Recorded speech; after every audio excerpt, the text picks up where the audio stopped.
ক্রিকেটের জন্ম ইংল্যান্ডে আর মৃত্যু বাংলাদেশে। এই যে কালকের যে এশিয়া কাপটা বাংলাদেশ হারলো, এর দোষটা কার? দোষটা আপনার আমার। কেন? অন্য দেশের প্লেয়াররা খায় ভালো কিছু, আর আমাদের দেশের প্লেয়াররা খায় কি? সব ভেজাল।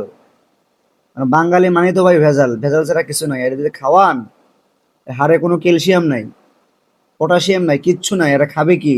যা খায় সেটাই রোগ বিধি। যে কটা ছয় মারতে গেছে সব কট আউট, ক্যাচ আউট হয়ে গেছে গা। দোষটা আপনার আমার। ভেজাল মুক্ত দেশটা করুন, হাড্ডিতে জোর পাবে। শুধু ওদের দোষ দিলে তো হবে না, দোষটা আপনার আমারও আছে। অন্য দেশের দিকে দেখেন, আপনার দেশের দিকে দেখেন, কত পার্থক্য। জিতলেই রাজা মাথায় উঠে রাখবেন, আর ঠকলেই মাথায় আছাড় মারে ফালাইয়া দিবেন। এটা হইল না ভাই, এটা কিন্তু মানবতা না।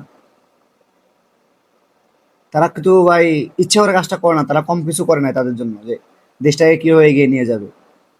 তাদের দোষ দিলে হবে না। তাদের সমস্যা, তারা আপনারা লোক চেঞ্জ করেন, প্লেয়ার পাল্টান, অন্য কিছু করেন, কিন্তু তাদের উপরে এত অপবাদ। জিতলে মাথায় উঠাইবেন, হারলে মাথাতে ফালাইয়া দিবেন, এটা হবে না। এটা অযোগ্য ভাই।